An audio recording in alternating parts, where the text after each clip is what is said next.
I'm Jill Burynski, the owner of the Living Sabai School of Thai Massage, and I want to talk today a little bit about a modality that we're seeing grow in popularity quite fast in recent months and years, known as Tok Sen.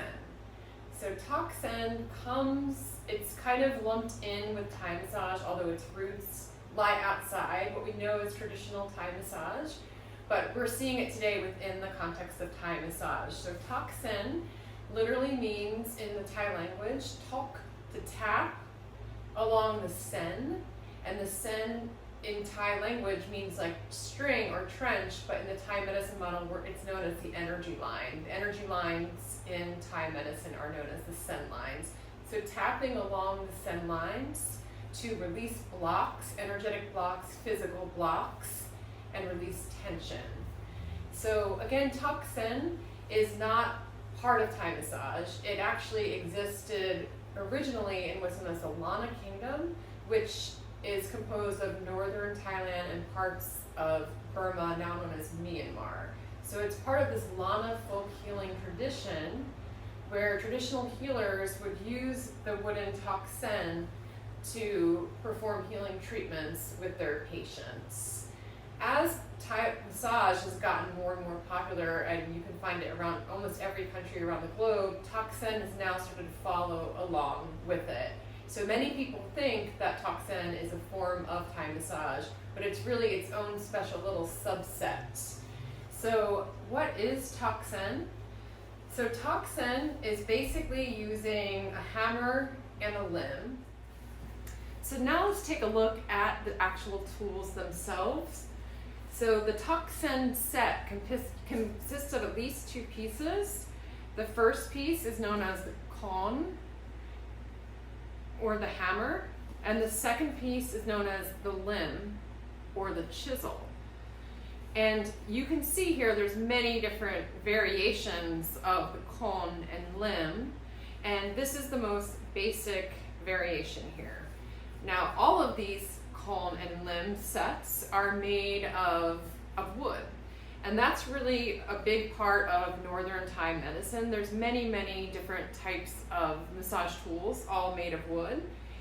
It's widely believed among healers in Thailand that wood contains healing properties that can enhance the healing experience of the practitioner, or even in their food utensils can enhance the nutritional levels of the food. So the wood is an important element of the Tok Sen. There are many different types of wood you can use. Commonly you'll find tamarind as a common wood, rosewood is a common wood that you see Tok Sen tools are made out of, and often even wood that's called thunderwood. So thunderwood is made of wood or a tree that has been struck by lightning, and that is believed to give the wood more power. All of these tools are hand carved, and then after they're hand carved, they are blessed. So you'll see different versions of blessings here. Whenever you see, this was my very first set of Tok Sen many years ago. So you can see a faint outline of the gold leaf that was on there, but it's all mostly worn off. This one's a little more fresh, but when you see this like gold leaf square, that is a Buddhist monk blessing the wood. Often there's mantras and symbols written on the wood by monks and by healers to give positive energy to the tools and give blessings to the tools. Usually a student learns Tok Sen from a teacher. That's the best way to learn this modality is with a master. And usually the first set that student will own is what the teacher either gives them or recommends they get. So again, this was my very first set of Tok Sen from many years ago in Chiang Mai. And then over time, if you're like me, you start collecting many different types of cones and limbs. And really the possibilities are endless.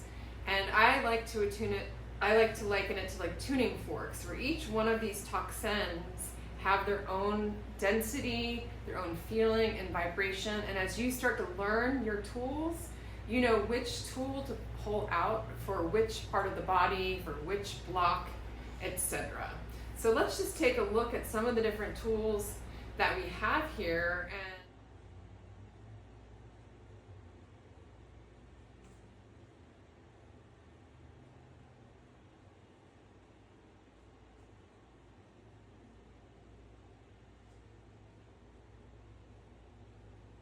And so I'm going to show you how some of these tools work in action, because there are many different types. So the first most basic type, as I told you, this was my first ever Tok Sen. This is a very lightweight, so this is going to be good for parts of the body that don't require a lot of pressure, and it has kind of a higher vibration to it, and you can hear the difference when you're working. So you loosely hold the limb. You don't want to hold it tight, because if you hold it tight, that vibration's not going to get through the limb. You're going to cut it off. So you want to keep a nice loose grasp, just like on life.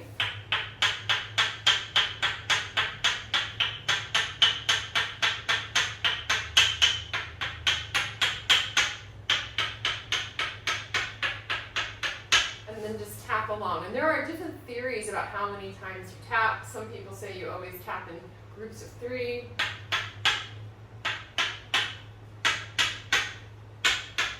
I tend to do a more continuous tap.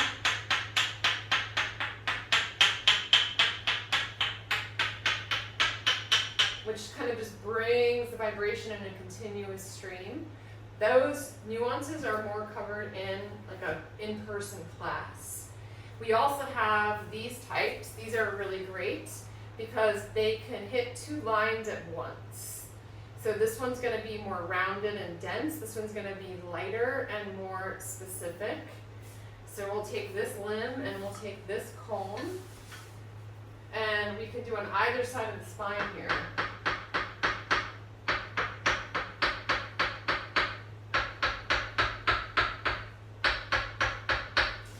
What you might or may not be able to see is there's a little piece of felt here at the end, at the distal end of this limb.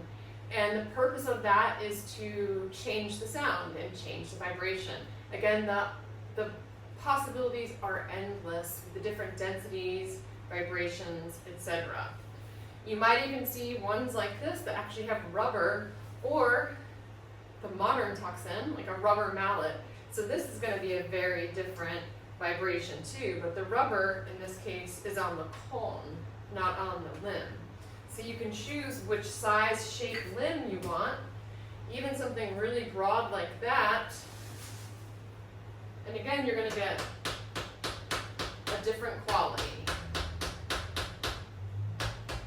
When you're first learning Tok Sen, you tend to learn with one tool, just one set. So you can get really proficient with using a Tok Sen. And then as you become more comfortable and grow your experience and your knowledge, you can expand your set to include many different types. Go ahead and lay down for me. There's even like a sub-modality of Tok Sen known as facial Tok Sen. So in this case, we have very lightweight, smaller cone and limb, because we can do the Tok Sen right on the face.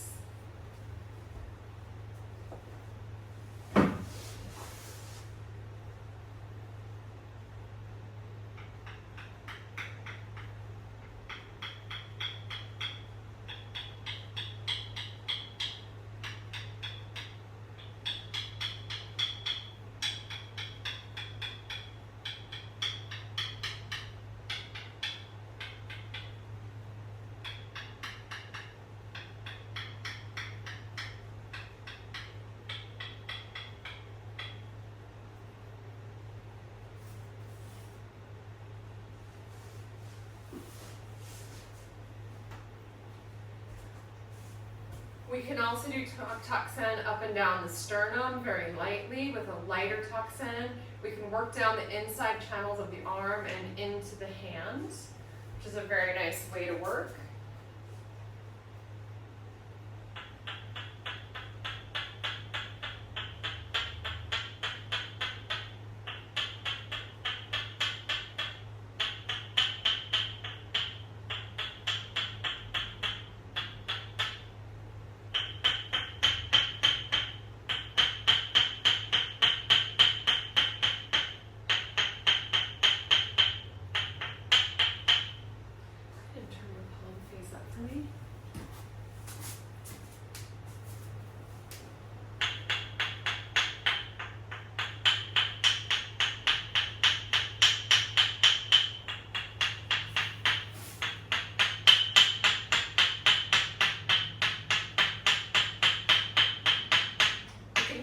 quality of the sound changes as we work along different parts of the body. You can even learn to identify what we call in Thai medicine blocks along the channels through the sound. I like to tell my students, it's like kind of when you're hammering on a wall, and the difference between when you're hammering on drywall versus finding a stud. You can gather information by the density of the sound.